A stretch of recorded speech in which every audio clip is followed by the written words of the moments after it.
Welcome, everyone, to Kingdom of Honor. This is your host, M-Man Shane Sabunia, along with my good buddy, the Honorable Jeff. Hello. And I told Jeff yesterday that I was going to have plenty of time to watch, to get my wrestling watching in. Plus, I'd have some time to watch some Elimination Chamber Oh matches. So I God, was I'm going to watch sorry. the Women's Elimination Chamber, and I was going to watch AJ Styles versus um, Aleister Black. But then, due to an injury I suffered yesterday, I had ended up having a little bit more time today than I expected to have. So I just kind of started watching the Elimination Chamber pay-per-view. I was just going to fast forward to those two matches.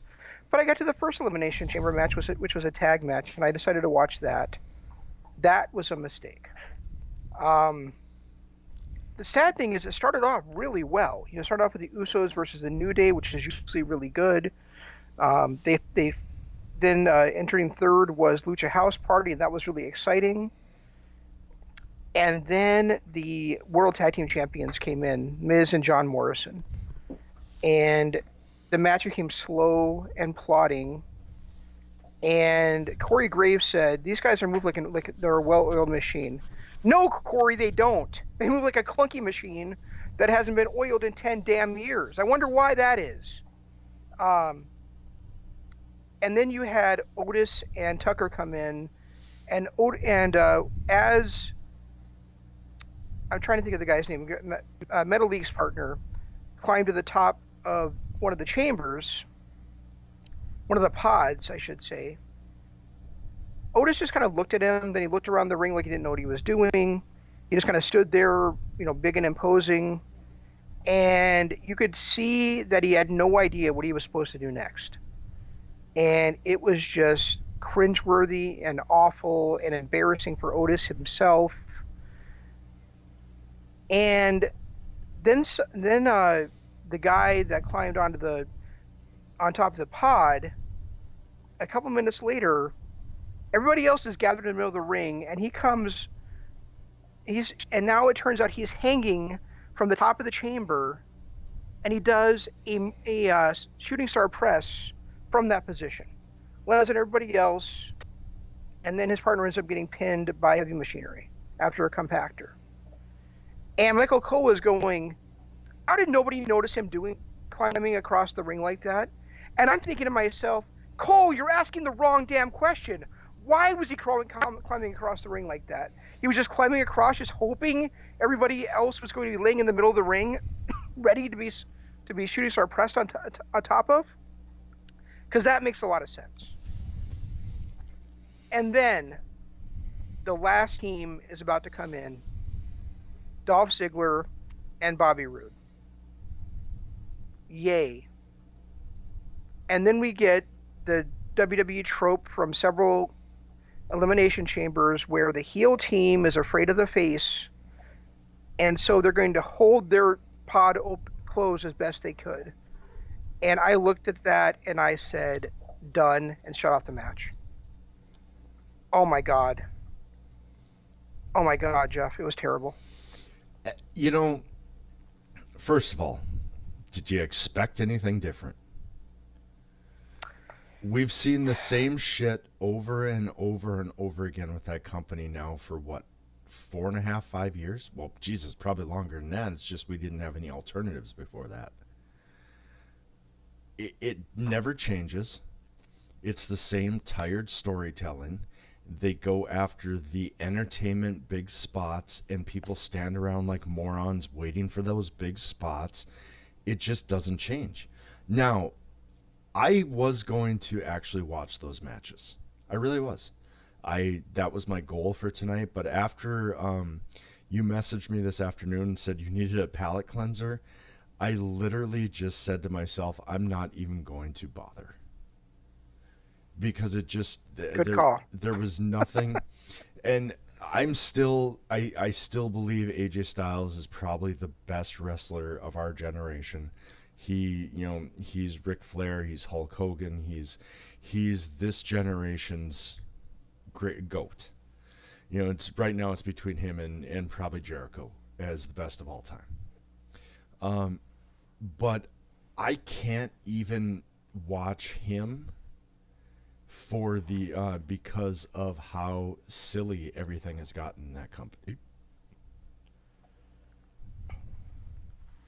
Yeah, I don't blame you for that. And I feel really bad for Otis Dozerman because I really like the guy. I think he's super entertaining. I think he's got that kind of personality that really could push him far. I could see him as a major star for WWE in a couple of years' time, maybe 2 to 5 years' time. But he just like completely lost his place in that match. I don't know if he got overwhelmed by the moment, if it was being in his first elimination chamber, what the hell it was, but clearly he had no idea what he was supposed to do next, and I felt really bad for the guy, and and then he had to do that stupid trope about the babyface going after the heel and the heel doing everything he can to stay inside the pod. I mean, come on. We've seen it 800 times over the last 5, 10 years, and it's just so old and so tired, and it was just so dumb. It's Oh, just, and then like I said, I started fast forwarding, so I was like, this possibly can't go in like another 10 minutes. So 10 minutes later, I pressed play, and Otis is picking up Ziggler, who he was after in the first place, and he finally gets his hand on Dolph Ziggler, and you know what he does with him, Jeff? I don't want to ask. He guillotines him on the top rope and then backs away. And then I fast forwarded another 10 minutes, and the match is finally over. So after the bullshit that I saw, 20 more minutes went by. 20. It was I feel bad for people that were there in attendance. I feel bad for people that kept watching that. And it's that match. It's like I said, it started off so promising, and then it went downhill so quickly. It frustrates me because I know there's a lot of people that still enjoy WWE. Obviously, it's the number one wrestling company on the planet. But I just can't get into the silliness anymore.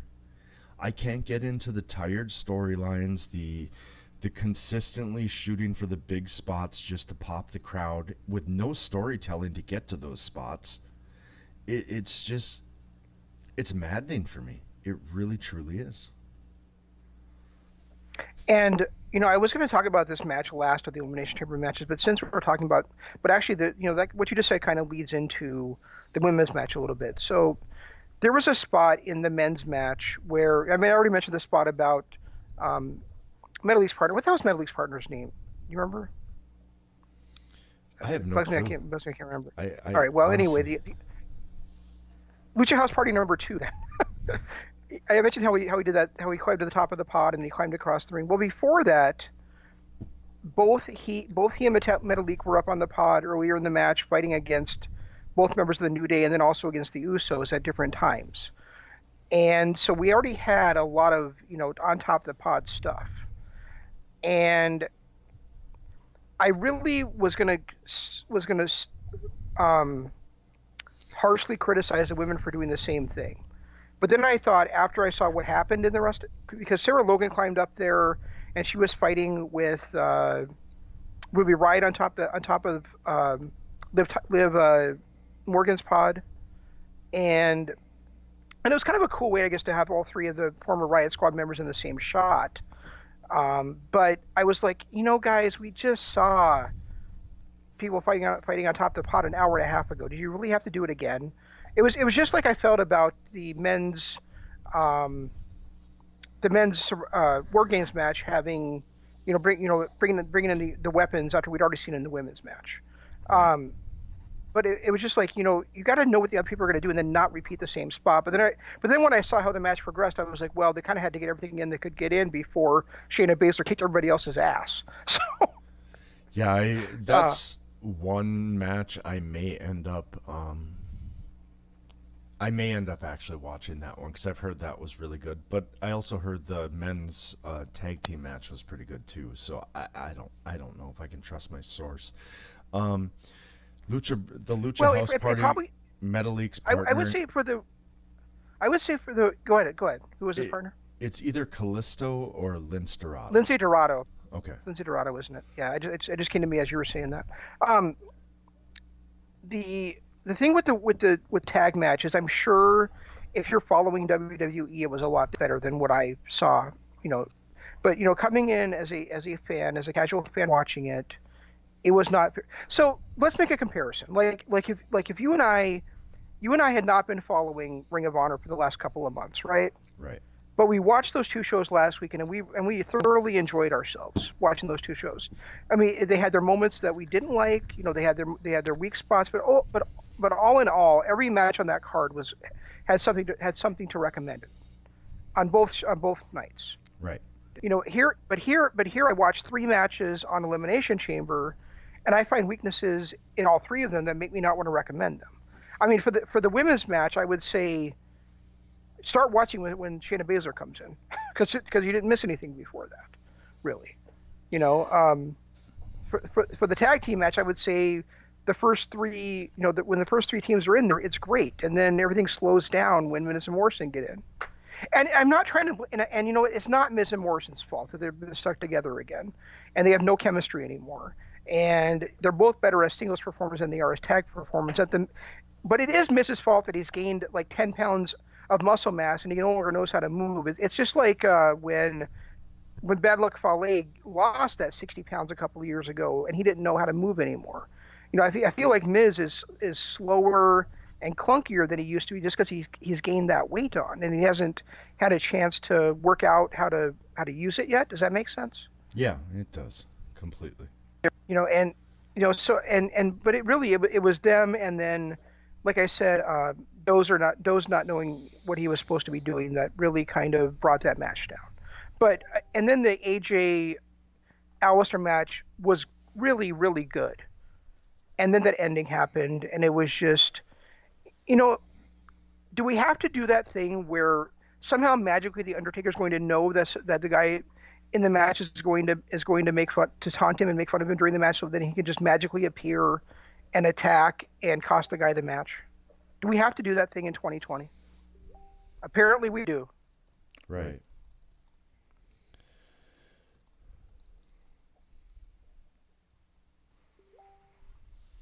And the thing with that is that AJ better beat Undertaker at WrestleMania, or there's no point to this feud at all.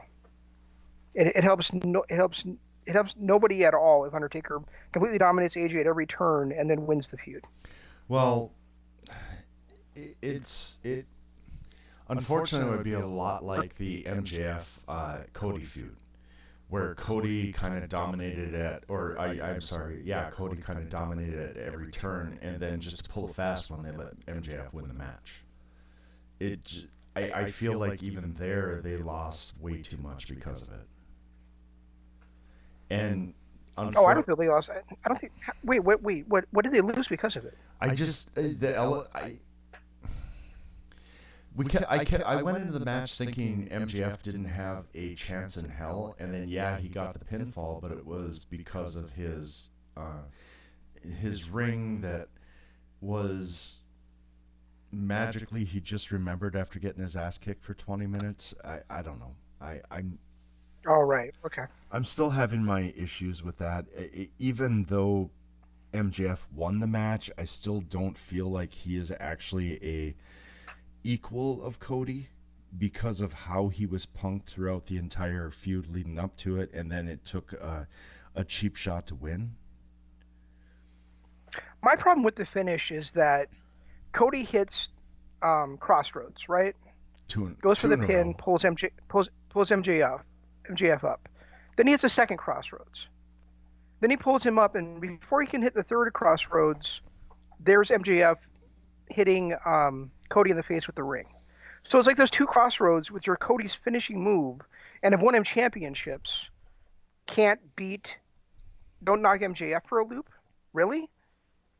It would have made a lot more sense if Wardlow had jumped up on the apron and distracted Cody and given MJF a moment to recover, rather than it just happening like that. It's little timing things like we talked about with Hangman versus Jericho. That timing doesn't make any sense to me. No. Okay, and the other big criticism of that match, of course, was the blood spot. Yeah, it must have been because his shoe was off and a toenail cut him, or something. And something like that should never happen off camera. No. So. I mean, a disaster kick has never even come close to cutting anybody open, but magically MJF got cut open. Yeah. Cody should have run him into the steel ring post. He should have run him into the bell, something. There should have been something that was a little bit more explainable than just a Right. silly little disaster kick that wasn't even full force, kind of hit him on the shoulder, and he had his shoe off. So there was really nothing. There was cushion. Nothing that could have. There was nothing that could have actually cut him open. You know, you could even make the argument that MJF cut himself open so that blood was going in his eyes and he couldn't see that stupid fucking tattoo. I will say his promo was pretty top notch. Yeah, definitely. Especially when he brought in the tattoo. And running down Lucha Express and all that, or the Jurassic Express and all that too. He had probably the best promo he's had in a long time. I think he actually called them Lucha Express, didn't he? I think so. He called him Lucha Boring and Marco Growth Stunt, or Stunted Growth. So, yeah, there was a lot. To like about that promo. Yeah, I enjoyed the hell out of that. I thought last week's AEW was amazing. It was one of the better ones they've had in a while, and I think it would have been. It almost should have been flip flopped with the week before, because the week before I thought was kind of a weak go home show, and they bounced back nicely with this one. It was almost like every storyline that they did on this week's episode or last week's episode would have made more sense had it been on the go home show. I think the problem with the go home show was that they flipped things around. If they'd had the Iron Man match finish the show off, I think, and they started with the win, I think we would have felt a lot differently about it than we felt about it. Yeah, I think so too. But I also think that the other matches they had didn't make much sense for a go home show too, considering they pretty much featured people that weren't going to be on the pay per view. The week after the show, they spent a lot of time on the Inner Circle against Moxley and Darby Allin. They spent, that would have been a great spot for an MJF promo, kind of like that, leading into it. It almost felt like they should have flip flopped the shows, in my mind. Okay. But hey, what do I know? It was interesting to see Colt Cabana debut for AEW because now it seems like he's working for NWA, Ring of Honor, and AEW. Is he working for Ring of Honor? I have no idea, dude. That's what I said. It seems like it. He hasn't been doing commentary in about 5-6 months. He hasn't, been on any of the shows in quite a while. Is he still the national champion? No, he was. No, he was on one. He was on one of the recent shows, wasn't he? Not that I saw. I think he was booked for one of the shows we didn't watch. Possibly, but I know. And he was at Final Battle against Alex Shelley. Right, and I think that was the last time he was there. Okay, that's certainly possible. Because I haven't seen him or even heard his name with Ring of Honor since. In NWA, I don't know what's going on there, but I clearly he must not be the NWA national champion anymore. I think the national champion is Pirate Guy. That was his name. Pirate Guy? Yeah, everybody was saying he was like a pirate guy he was in that Pirates of the Caribbean knockoff movie, and Damien Sandow or whatever his name is now. Yeah, that's Aaron Stevens. That's the guy. Aaron Stevens. Yeah. Okay. Weird. I wonder how they got to. I believe he won. I believe he won the national championship in that triple threat match at the whatever that show was we didn't watch. Well, considering he couldn't win a match, that's kind of shocking. I wonder how they got to that.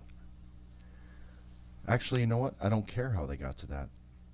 It means nothing to me. It was kind of weird to see the librarian on this show. I was actually thinking, I'd actually thought it earlier in the day. I was like, is librarian even still with AEW? And then she shows up on this show against your girl, Bianca Swall. Oh. That was the weak spot of the night. I can't. Yeah, and they had both librarians, and both librarians got their asses kicked. So, as they should. Yeah, because I don't know. I wish Peter Avalon had a better gimmick. I think he has a lot more talent than they give him credit for. I just think he'd be a great manager. I don't think he's great as a. I mean, and don't get me wrong, he's a very good talker and he can do his job in the ring. But I just think with his size, even in this day and age, with his size, being a major a star in a major promotion is not going to happen for him. No, and I agree with that, and it's too bad because I think he's got all the talent in the world, and I loved him in his NWA and even his brief stint in um, Impact, but I just don't feel like he's being utilized right. No, I don't think he is either. But whether he ever is or not is, I guess, up for debate. I mean, are they ever going to give up on this librarian thing that nobody likes? I don't think they're going to, unfortunately. Well, we can always hope, right? Yes, yes, that we can. We can always hope. Uh, and AEW, go ahead. I was gonna say there was a lot to like about last week. I like the fact that they continue the Nick Jackson, or I'm sorry, Matt Jackson, Adam Page storyline. I like the way that uh, Inner Circle presented themselves throughout the night. There was a lot to like about the show. I love the cowboy shit that Hangman did on that show. Right. It was so great. Coming out, and I was gonna say was it I don't know if it was last week or the week before, that the one thing I felt was missing from his drunk storyline that they're going with was that he never did the Scott Hall stumble to the ring. When they ran that drunk storyline with Scott Hall, he would come out holding a glass of whiskey and he would stumble to the ring, and I felt like um, they never capitalized on that with Adam Page, and they kind of started it when he stumbled out of the back on his way to the ring. I like the way he came to the ring and he was just like, hold on, I got to put my beer down. He sets his beer up and doesn't spill it and all that stuff. I'm enjoying the way they're going with this storyline. And I love the way that Matt comes at him and like he looks at him, he's like, "Are you and I good?" And he gets a finger right in the face, and Right. as Heyman walks off, and Jim and Ross is like, "I don't get this at all, folks. I mean, he comes out and saves the day, and then he's so acerbic when he leaves, and I'm like, you don't get it at all. He's still Matt Jackson's friend. He doesn't want to see him get his ass kicked, except by him. Right. Yeah, exactly. It's a I very complex storyline, but I'm really enjoying it because it's like, Heyman is still he doesn't want to see Matt or Nick get hurt. Really, he just doesn't. But he's still going to stand up for them when the situation calls for it, and that's a bit of a growth for him over the last few weeks. Because if you remember, there was that week where the Inner Circle was stopping everybody down, and Kenny came out to help, but Hangman was nowhere to be found. Well, and it's And kind now, of and now, it's go it's ahead. kind of that whole we fight like brothers. We'll fight each other, but if anyone else messes with us, we're gonna fight, and we're not gonna let them. We're gonna beat them down. We're gonna team up together, and then go back to hating each other. It's the Right. perfect brother storyline that has been told in every other brother combination in the history of wrestling. I wonder if the spot at the end was to kind of put some separation between Jericho and Moxley. That because with that spot at the end, if Moxley's out for a few weeks and they do blood and guts without him, and with the Inner Circle against the Elite instead, it makes a lot of sense because Moxley should not be partnered up with anybody at this point, really, other than Darby. Well, I can't. Which version of the elite are they going to go with? Would they have Page and Omega in there with Cody and the Bucks? It would have to. Well, It's got to be a 5-on-5. hmm But see, that's the thing I think is interesting is that they could do Cody, Dustin, um,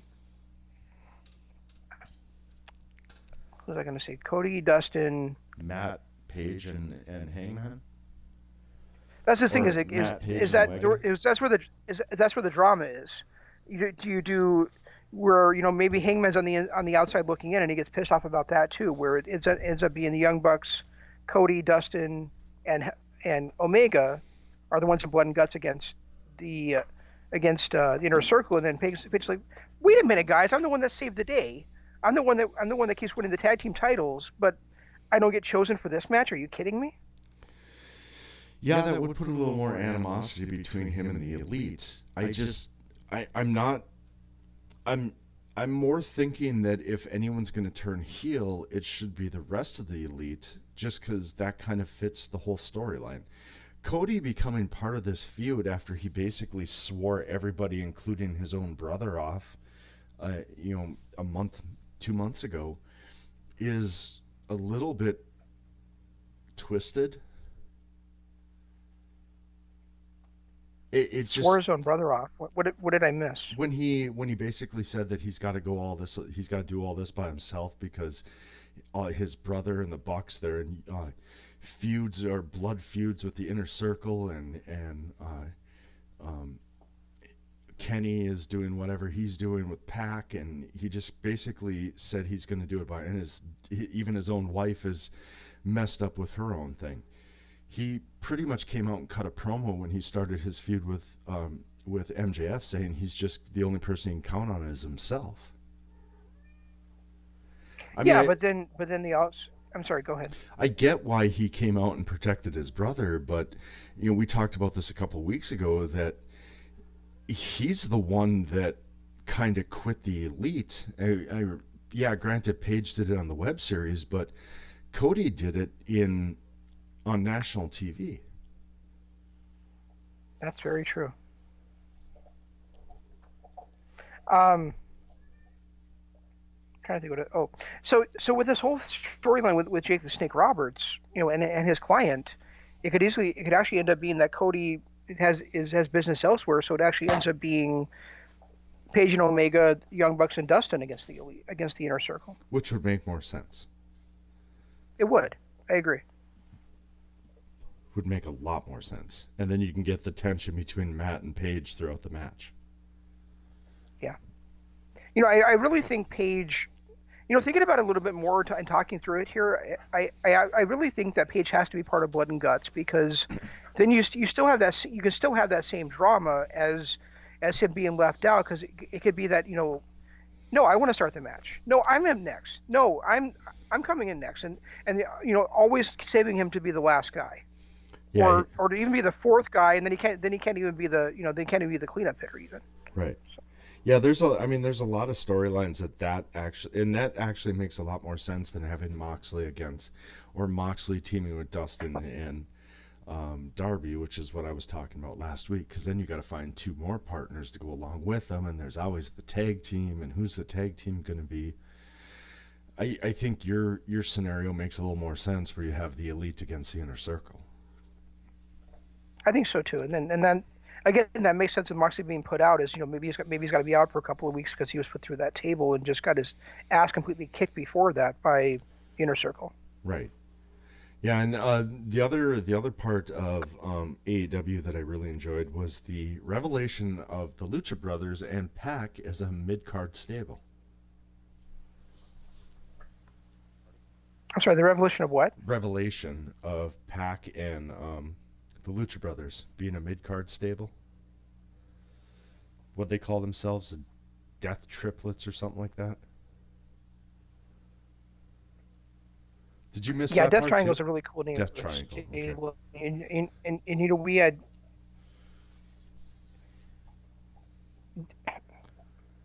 um yeah, Death Triangle is a really cool name for a stable. And you had kind of speculated, like, well, why all of a sudden are these guys helping each other? Well, now we know, right? Right. Yeah. They're kind of a mid card heeled stable, which I think makes a lot of sense. It helps three guys who are really directionalists right now into feuds and driving storylines going forward.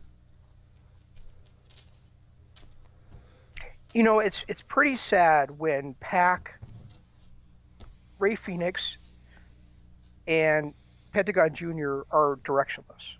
You should Yeah. never not have had a way to use those three guys. Yeah, to have to put them into but I do like the potential that their little stable has.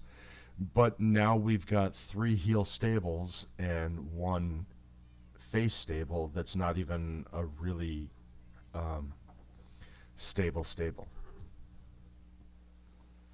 Yeah, I just don't want it to become like NJPW where it's all stables, you know? I don't. Uh, the thing about NJPW is they don't really use the stables. Outside of Suzuki-gun and um, LIJ, the stables are just non-existent. Yeah, they're members for tag team matches, but ultimately they don't really help each other. The only one I would say that's true of is Chaos. Because Bullet Club definitely help each Oh yeah, other. yeah. I totally forgot about Bullet Club. But Chaos Because now, and because now Tanahashi's let's think of the stable does stables it. that we have. We have Best Friends, we have Death Triangle, we have SCU, Weren't you the one that we said have that the three Elite. people can't be a stable? Didn't we have that Yeah, argument a while ago? yeah, but I mean, clearly that's what they keep doing these days. Right. Um, then you have, I guess, we have Inner Circle obviously and Dark Order, but the Elite, I guess you could debate whether they're actually a stable or not, because they're really loosely aligned. It's not like they've ever had a united front. They don't go out there, you know. Kenny and the Young Bucks are the closest that they've been to being a stable, but are they really? It's kind of a wishy-washy stable at best. You Right. know. Um, and then you have the Nightmare Collective, with if they even still exist. So Yeah, I don't know what's going on there, but that's kind of a disaster. Because it just, now that Brandy's back to being face, are they, like you said, are they even a stable anymore? I have no idea. And then I guess you have Strong Hearts whenever they feel like showing up. And Chima is now in MLW after having his non existent tag team in that tag team Royal Rumble. That's impressive. That's right. Chima's wrestling for the MLW World Championship. At their 100th episode, Oh my God, that's so sad. right? So sad. Yeah, that is pathetic. To think we So used to love that company. yeah, that I don't want to think about that, right? you know, AEW. I touched on this briefly already, but I think it was a little bit more in depth than I mentioned. With it is AEW announced. I think it was like Monday that there was going to be a major superstar debuting for them on Dynamite. Right. And of course, I didn't watch Dynamite the night it was on. You had watched a little bit of it and kind of read the results, and you told me it's going to be a former WWE guy that you never would have expected, because I never would have expected it. And it ended up being Jake the Snake Roberts, and you were totally right about that. But I got to say, I ain't mad at it. Jake is still one of the best guys on the mic. He really, um, he played a dick really well, and it is intriguing setting up whatever's coming for the future. So I mean, my best guess for his clients are either the American Psycho or Luke Harper / Brody Lee. Right. So I mean, there was some things about his promo that I thought his promo was choppy. It wasn't as good as he's had the ability to be. He kind of straddled the line between face and heel and making us want to cheer for him, but then cheer against him.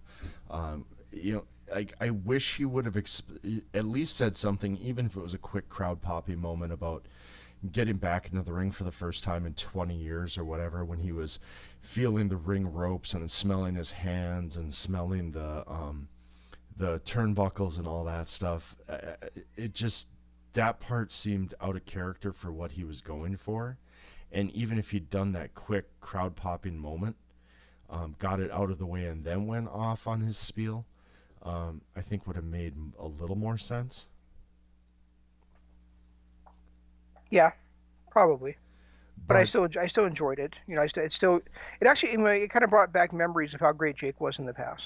yeah, and he, like you and I talked about it after the fact, that he's just one of those guys that can just talk He doesn't shout, he doesn't scream, he doesn't cut a normal wrestling promo. Like even Cody gets in his moments where, as good on the mic as he is, gets in his moments where he's not talking to you, he's yelling at you.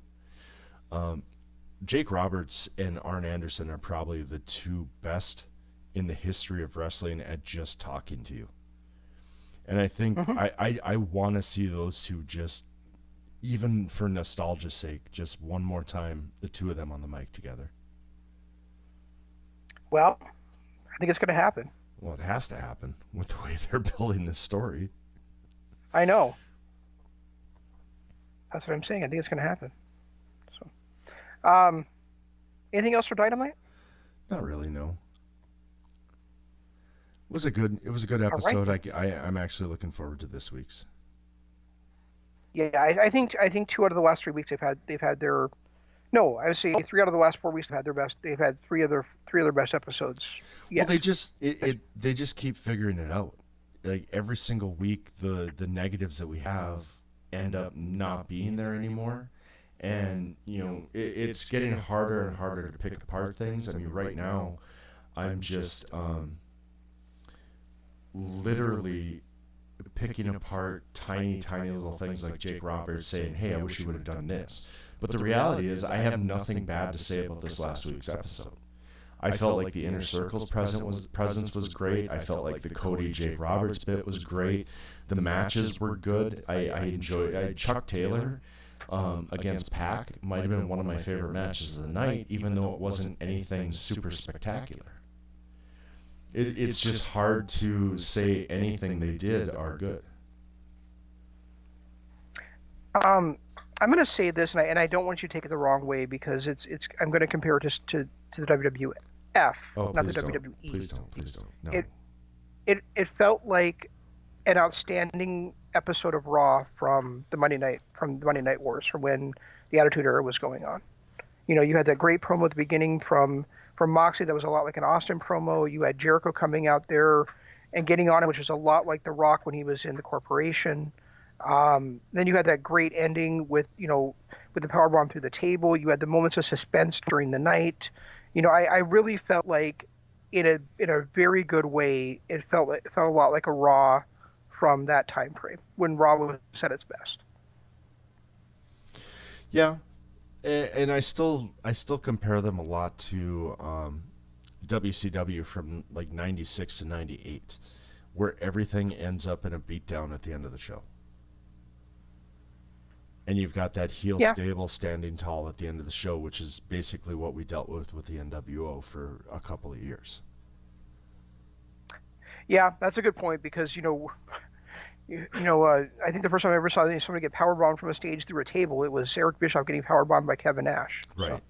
Yeah, and now and it's great. I mean, I like the way that um, they end the shows. It reminds me of the nostalgia period that we had before, but and it's so much different than just wrestling is today that I enjoy it.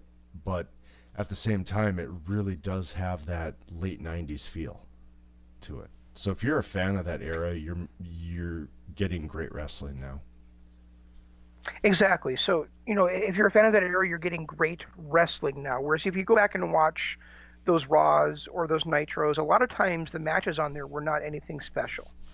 It was those moments that made it. And now I think that the guys at AEW, Cody, the Bucks, Kenny, Tony Khan, have found a way to blend the two things together. The great moments that we had in the past, along with just some absolutely fantastic wrestling. Well, they're doing a good job of keeping shows to 5, 6 matches, not and letting the matches tell stories, and then having the shenanigans save for a 15, 20 minutes total in the show, as opposed to uh, they're going more towards that WCW feel, where WCW had the same kind of formula. They had, in a 3-hour show, they would have 6 or 7 matches that they would let tell a decent story.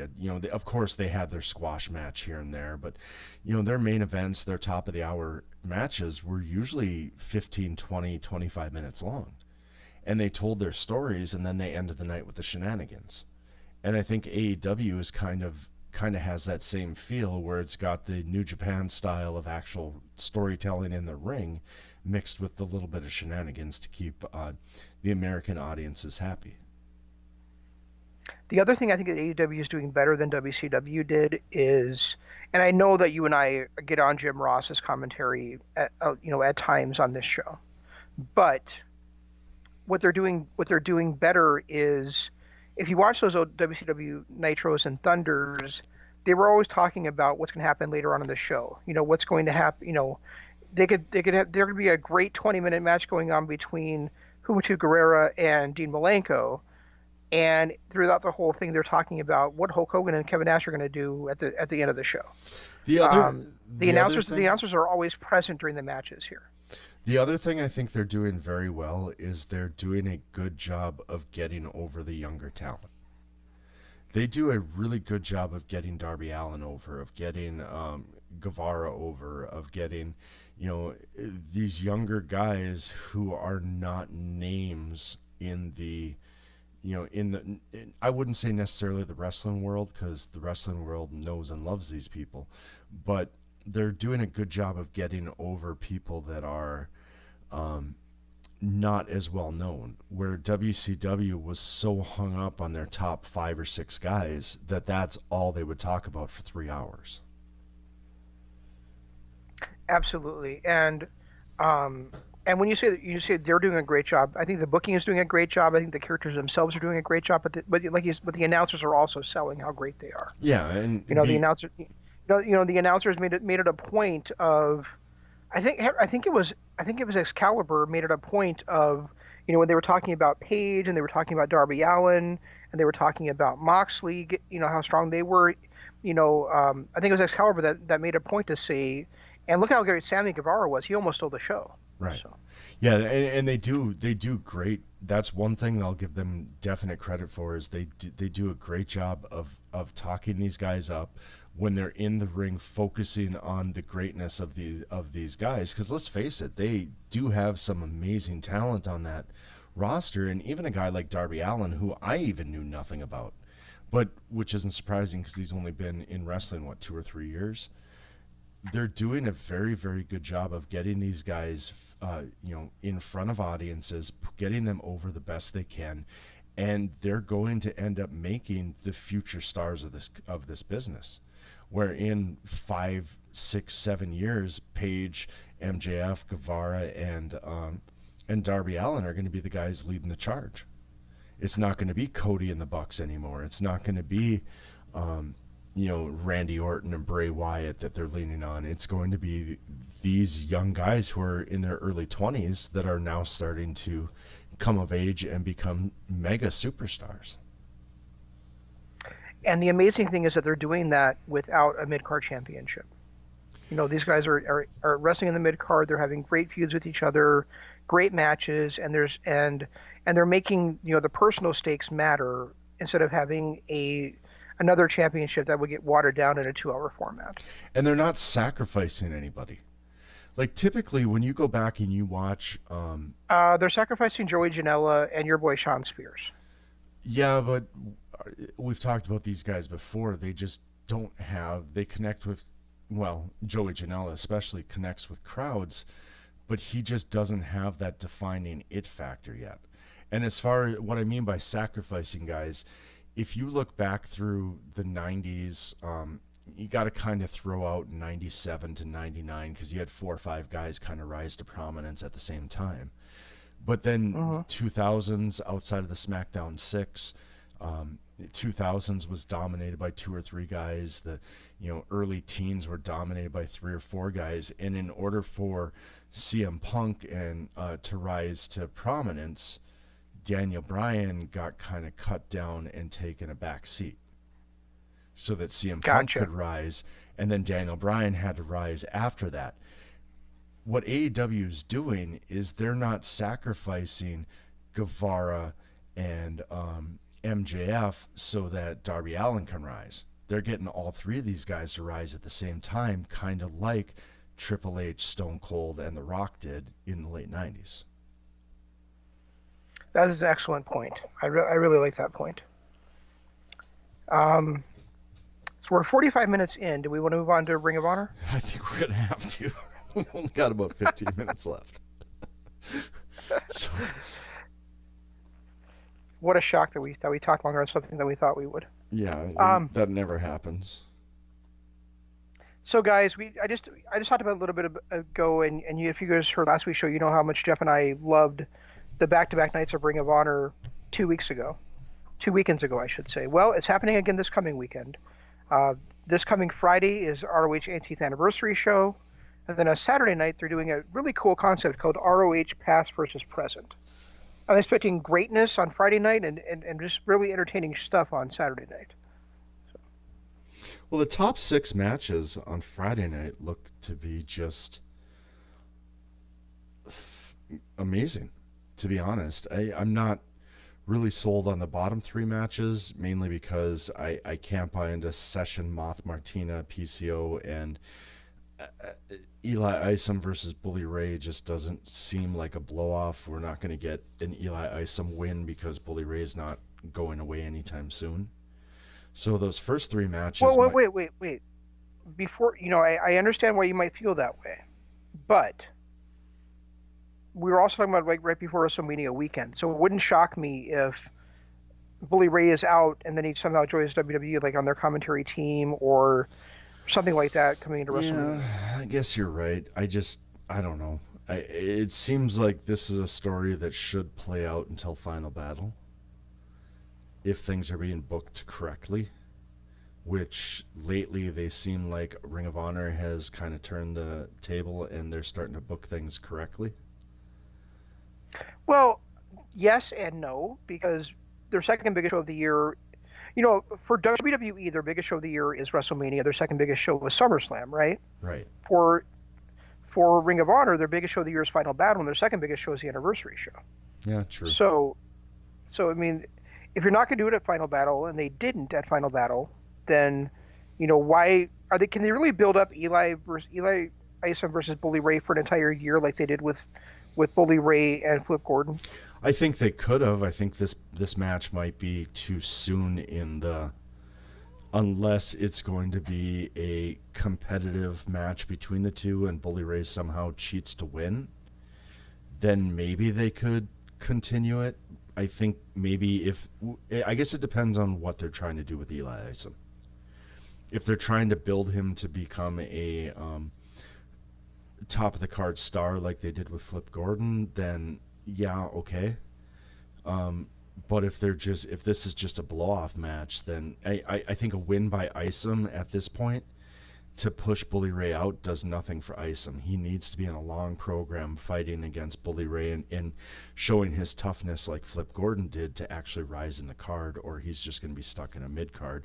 Yeah, he got Bully Ray out of there, but who cares?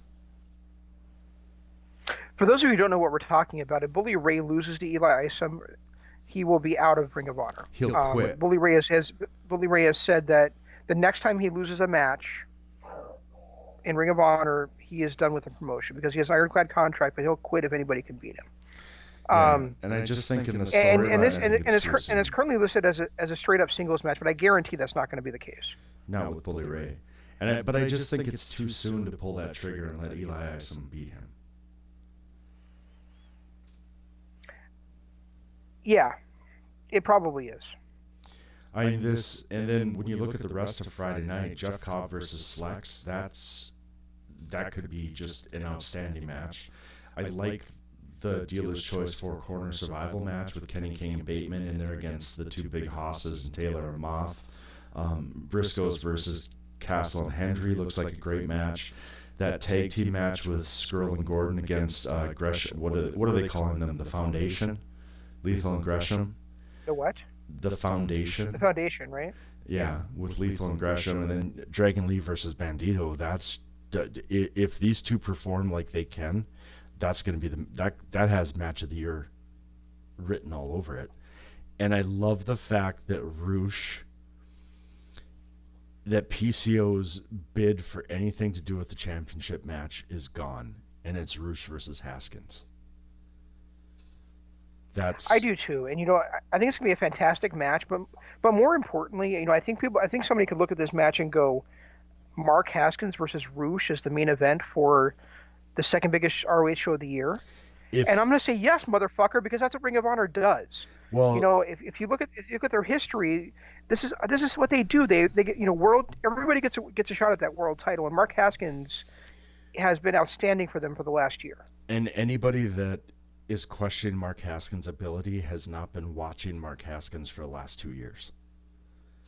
Right. He has been amazing. He was great in Defiant. He was great in Rev Pro. Ever since he touched down in Ring of Honor over a year and a half ago, he's been amazing. It's he is probably the best choice for to challenge Roosh at this point. And then you get that face versus heel thing too, because is Roosh. I guess La Facción Ingobernables is a heel faction, right? Yes. Which is and they've got the top two champions. They've got them back to back nights, and then you've got the storyline with Kenny King. Is if he wins that dealer's choice, what's he going for? Are they gonna reveal another faction member to go after the tag belts? Is he gonna actually challenge one of his brothers in the faction? There's a lot of different stories that can work out in this. The only one that doesn't make much sense in that top six matches, even though I think it's going to be a great match, is Briscoes versus Castle and Henry. Yeah, I think it's just a match booked to be a great match. I don't think there's a storyline going into it, but yeah, I mean, if you look at these top six matches, it's just like an outstanding show. Yeah, all six of those. Outstanding. Once we get past that women's match, I think everything else on this card is just going to be lights out for the rest of the night. Everyone has a Yeah, chance to and steal the show. absolutely. Yeah, I am really looking forward to Friday night. Saturday night, I could give or take. It's kind of a nostalgia feel. I don't. I'm kind of looking forward to the Generation Next versus Villain Enterprise.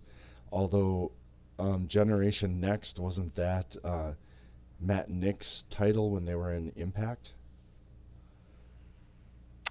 Generation Me. Generation Me, okay, yeah, because Matt Sydal versus and Alex Shelley versus Skrull and Gordon could be a great match. Um, and then the Briscoes against each other. The rest of it is just kind of nostalgia's sake. There's nothing on here that I'm really pining to see, but at the same time, it could be a fun night because it'd be fun to watch these guys. Yeah, I mean, I think it's going to be a fun and nostalgia. I don't think it's going to be a great show, but I think it's going to be a fun show and entertaining show. So, I mean, I think we got one night full of drama and outstanding, performances and great wrestling and what's the word gravitas. And then you got the next night is just all about nostalgia and just fun. I think actually it's a very good pairing of shows. I mean, Doug Williams, he's got to be in his 50s, mid to late 50s now, doesn't he? He was old in WCW. He was even, oh no, I'm sorry, older, and he was old in Impact when he was made his first go around. And then we just saw him on one of the shows from 2011 against Cole Cabana, and he was old there. Now we're looking another 9 years later, and he's going up against Jonathan Gresham, which Gresham has been a guy. That wasn't Doug Williams against Cole Cabana, my friend. Wasn't it? Who was it? No, it was Dave Taylor. Dave Taylor. You're right. You're right. So Doug Williams is still the Impact guy that was teaming with uh, Magnus, Brutus Magnus, or Nick Aldis as he's known now. But Doug Williams was also in the first match to crown a Ring of Honor World Champion. So it's really cool that he's on this show. And I think if you're going to have him on the show, there's nobody better to pair him with than Jonathan Gresham. No, because they're both technicians, and I mean Doug Williams was. I remember when he first debuted in TNA, and they were interviewing Nick Aldis about him, and he was talking about what an honor it was to be paired with Doug Williams because of what he meant to British wrestling. Right. And I like the pairing of Homicide and Brody King too, but I think that Sydal and Shelley versus Skrull and Gordon and the Briscoes those are the two matches to look forward to on night two. Absolutely, and I know you're looking forward to seeing Grizzly Redwood again. Well, geez, it's been 10 years. I just. I think the Pitbulls versus Ray Horus and Bandito is going to be fun too. Yeah, I never saw It's Ricky Reyes, so I guess I don't know much about him. He's one of the few people on this card that I don't. Him and John Waiters are the two that I don't really have much of a history with, so I don't know what to expect out of them. I'm trying to think of the name of the team, but I think it was the No Remorse Core. Was Roderick Strong, Ricky Romero, and I'm sorry, Roderick Strong, Rocky Romero, and Ricky Reyes, and Yeah, that was a really strong. that was before my time. So that was before my independence time. I was too busy watching How could it be T. before your time? You're older than dirt. I it was during that time. I was too busy into TNA and into WWE. Gotcha. I was watching Christian Cage rule TNA and bring along AJ Styles, who had been now in his third reset. Yeah, I think it'd be really cool if they intersplice some stuff in this show too, like old clips of things happening. Can they though? Can they go before 2011? Most of these guys on the show were from before 2011 in Ring of Honor, so it might be difficult with As long as this. they edit out, as long as they don't show any other theme music, they'll be fine. They own all the rights to the footage. The problem is they haven't taken the time to scrub out the music they didn't have the rights to use. Yeah. Well, and did when Sinclair bought it, did they buy the footage or did they just buy the rights to show some of these people? They bought the footage because Okay. if you look at the Honor Club, even they've got old matches on there, like in like those collections. Okay. It's just that, or they'll have like these some of these matches to watch. It's just they can't do the music like they can't do Cult of Personality by Living Color when CM Punk comes out, for instance, Right. or they can't do Final Countdown when Daniel Bryan comes out. Because I know when WWE when they buy an old promotion, they buy the library too. And I guess I just didn't Yeah, know if Sinclair did that too. they did. They're just too cheap to hire somebody to scrub out all the music, or they're really slow at it. One of the two. Well, didn't we give them 12 months to live 3 months ago?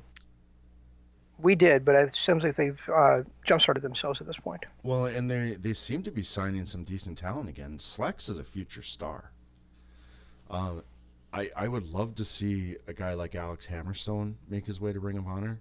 I think he would have some great matches against Taylor and Slex and Jeff Cobb.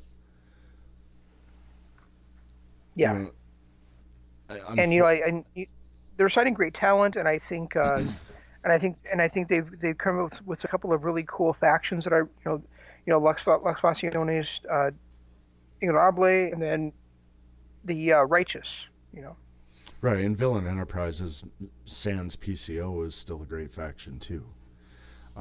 And if they are, if PCO works fine for them in a tag team setting. It's when he gets into singles matches that I have a real problem with him. because he does the same four moves over and over and over again, and we're supposed to believe that he can't get hurt.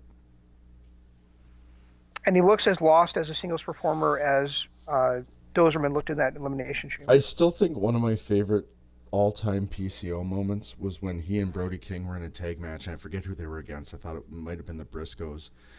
But when he went to run the ropes and dive through the ring, he dove through the wrong side,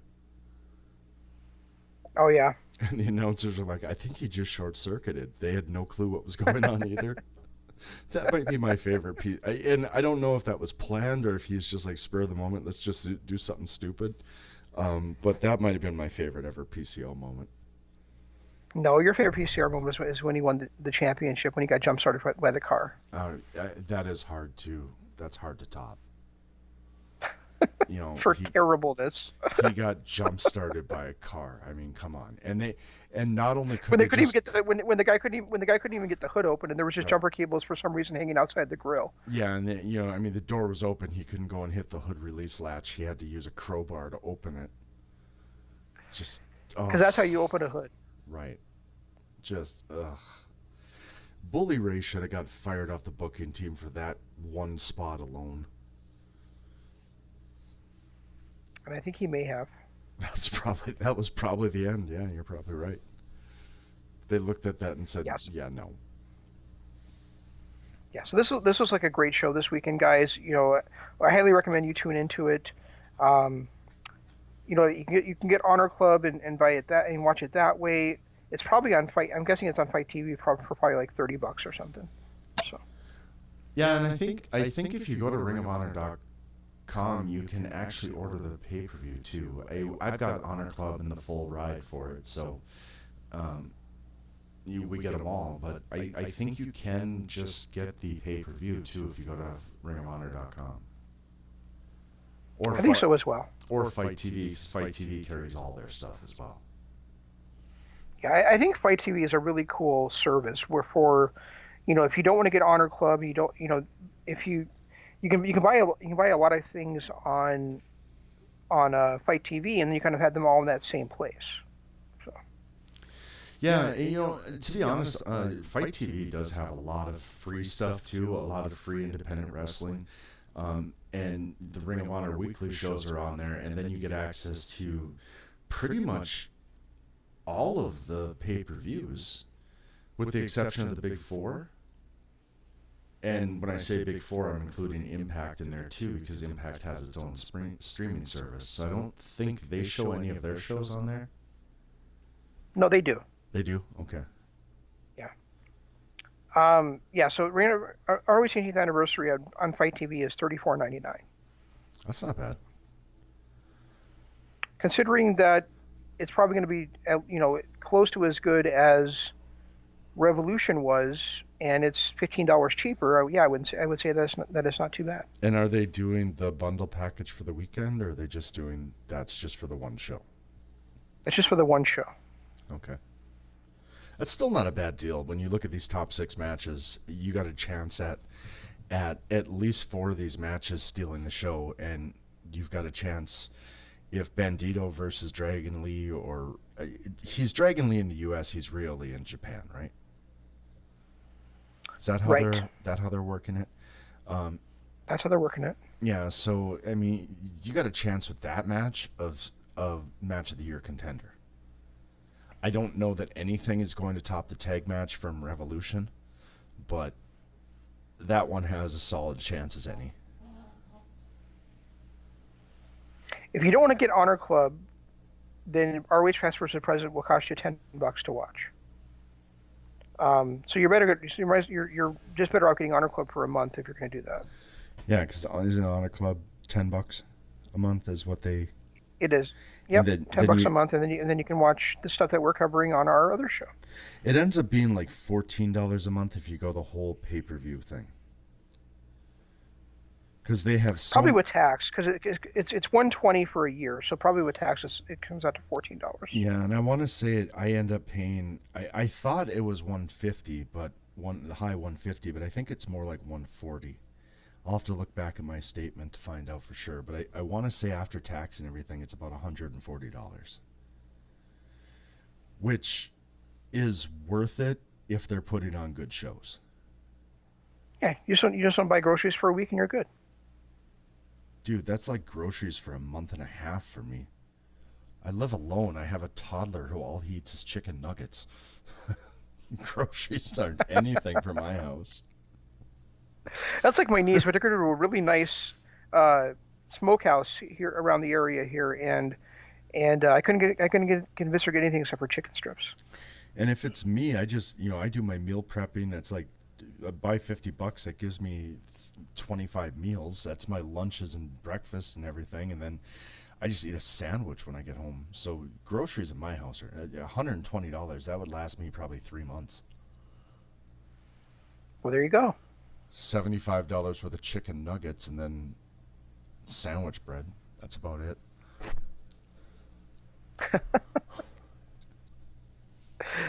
Wow, did we get off topic? All right, so guys. Ring of Honor this weekend, and then Jeff will tell you where you can hear us. you're listening to us, and I didn't put it out there right away, but you're listening to us live on Spreaker.com, also on LordsOfPainRadio.net, and on YouTube. If you are listening on YouTube, please go ahead and hit the like button, subscribe button, ring the notification bell.